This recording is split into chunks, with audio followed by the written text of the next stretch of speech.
सब सुख लहे तुम्हारी शरणा, तुम रक्षक काहू को डरना। आपन तेज सम्हारो आपे, तीनों लोग हाथ के कापे। दोस्तों, हनुमान चालीसा की ये पंक्तियाँ आप सब लोग ज़रूर पढ़ते होंगे। जब हनुमान चालीसा आप पढ़ते हैं तो ये पंक्तियाँ आप ज़रूर पढ़ते हैं। लेकिन आज मैं आपको इन पंक्तियों की सार्थकता जो है वो बताने जा रही हूँ कि कैसे हनुमान चालीसा ने एक भक्त की उस समय मदद की जब कोई आसपास उसकी मदद के लिए नहीं था। दोस्तों, ये कहानी जो है, ये अनुभूति जो है हमें भेजी है हमारी एक सब्सक्राइबर ने, जो उत्तर प्रदेश के बांदा ज़िले की रहने वाली हैं। आगे की सारी जो घटना है मैं उन्हीं के शब्दों में सुनाने का प्रयास करती हूँ। पहले रंजना गुप्ता की तरफ से आप सभी को नमस्कार। दोस्तों, मैं एक निजी विद्यालय में हिंदी की अध्यापिका हूँ और आज मैं जो आपको घटना सुनाने वाली हूँ, उसे जब भी मैं याद करती हूँ तो मेरे सारे शरीर में एक सिहरन सी दौड़ जाती है और एक रोमांच सा पैदा हो जाता है।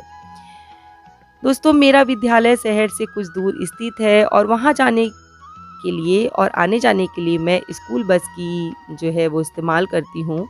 स्कूल की तरफ से जो बस आती जाती है वो मुझे मेरे घर से लगभग 1 से 1.5 किलोमीटर दूर मोड़ पर छोड़ देती है, क्योंकि मेरा घर जिस तरफ स्थित है वहाँ पर जो रास्ता है बहुत सकरा है, वहाँ पर बहुत बड़े जो वाहन हैं वो नहीं आ जा सकते।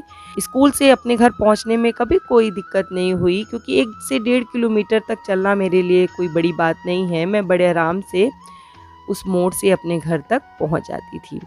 बात लगभग कई साल पुरानी है, शायद 2012 की बात है। हर साल की तरह हमारे स्कूल में इस साल भी वार्षिक उत्सव था और जनवरी का महीना था, ठंड भी पड़ रही थी। हमारे स्कूल का जो ये कार्यक्रम था ख़त्म होते-होते लगभग 5 बज चुका था और सारे बच्चों को स्कूल से बाहर निकालने के बाद स्कूल के सारे काम निपटाते-निपटाते दोस्तों मुझे लगभग 6 बज गया और काफ़ी अंधेरा हो चुका था। बस के बच्चे जो थे वो अपने-अपने पेरेंट्स के साथ जा चुके थे, क्योंकि उस दिन बस वाले भैया की छुट्टी थी। मुझे कभी कोई दिक्कत नहीं ऐसी महसूस हो रही थी। मुझे लगा कि मैं अपने घर आराम से पहुंच जाऊंगी। मेरी एक जो मित्र है, उन्होंने मुझे कार से मेरी घर के बाहर जो मोड़ है वहाँ पर ड्रॉप कर दिया और मैंने सोचा कि मैं आराम से अपने घर पैदल-पैदल पहुँच जाऊँगी, जैसा मैं रोज़ करती थी।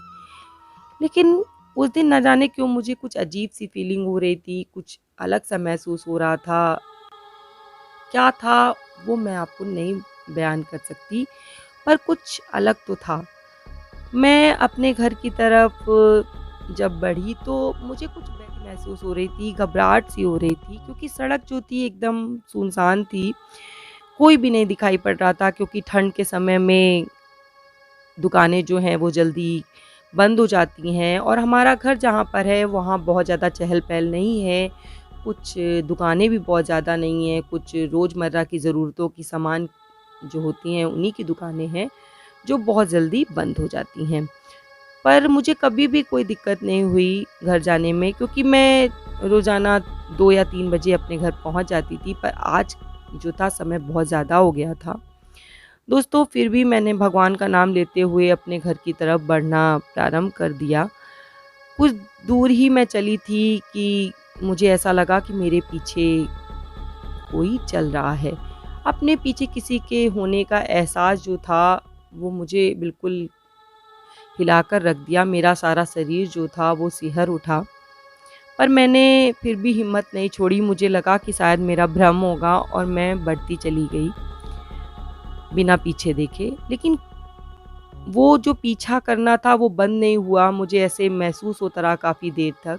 फिर मैंने एकाएक पीछे मुड़कर देखा, लेकिन कोई भी नहीं नज़र आ रहा था। तो मेरा जो डर था और ज़्यादा बढ़ गया। मुझे लगा कि कौन मेरा पीछा कर रहा है और वो मुझे दिखाई भी नहीं पड़ रहा है। तो मैंने बहुत जल्दी-जल्दी बढ़ना प्रारंभ किया और हनुमान चालीसा का पाठ मैंने प्रारंभ कर दिया। क्योंकि मेरी माँ ने मुझे बचपन से सिखाया था कि जब भी डर लगे तो हनुमान चालीसा का पाठ करना, और ये मेरी बचपन की आदत थी जो एकाएक मुझे याद आ गई। मैंने हनुमान जी से प्रार्थना की कि बाबा आप मेरी मदद कीजिए, मैं अकेले यहाँ पर फंस गई हूँ, मुझे कोई रास्ता नज़र नहीं आ रहा है। दोस्तों, आप विश्वास नहीं मानेंगे कि कुछ ही देर मैं आगे बढ़ी थी कि मुझे हल्की सी एक लाइट दिखाई दी, जैसे कोई बल्ब जल रहा है या कोई टॉर्च जल रहा है, ऐसी मुझे एक लाइट सी दिखाई पड़ी। तो मैंने हाथ देकर रोकने की कोशिश की, क्योंकि ठंड का समय था, कोहरा भी हो रहा था हल्का-हल्का। तो मैंने रोकने की कोशिश की कि शायद कोई मेरी मदद के लिए रुक जाए। इतने में एक ऑटो मुझे दिखाई दिया, एक ऑटो वाला अपनी ऑटो लेकर अपने घर की तरफ जा रहा था। मुझे देखते ही वो रुक गया और मैंने ना तो उससे कुछ पूछा कि मुझे कहाँ जाना है और ना उसे कुछ बताया। मैं झट से उस ऑटो में जाकर बैठ गई। पर ऑटो वाला बहुत भला मानुस था, वो समझ गया था कि मैं अकेली हूँ इस जगह में। उसने मुझे कोई भी प्रश्न नहीं किया और मुझे बिठा लिया। और थोड़ी दूर चलने के बाद उसने मुझसे पूछा कि बहन, आपको कहाँ जाना है? मैं आपकी क्या मदद कर सकता हूँ? मैंने अपने घर का उसे रास्ता बताया और उस व्यक्ति ने मुझे मेरे घर तक पहुँचा दिया।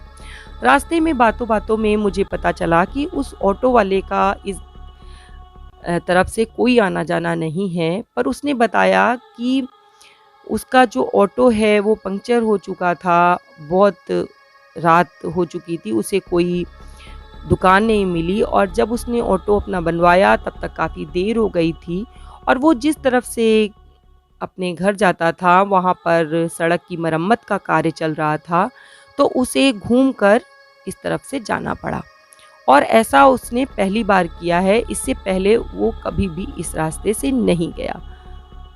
तो दोस्तों, जब मैंने उसकी बात सुनी तो मुझे अपने बाबा पर इतना प्रेम आ रहा था, क्योंकि मैंने अपने बाबा से प्रार्थना की थी कि बाबा मेरी मदद कीजिए, किसी को भेज दीजिए जो मुझे इस समय सहायता करे।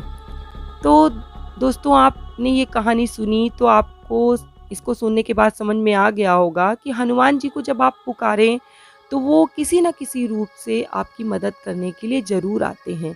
जैसे रंजना जी ने जब उन्हें पुकारा तो वो किसी भी भेष में आए, चाहे उन्होंने किसी को आपकी मदद करने के लिए भेजा या उन्होंने स्वयं उस भेष को बनाया, ये कोई नहीं जानता।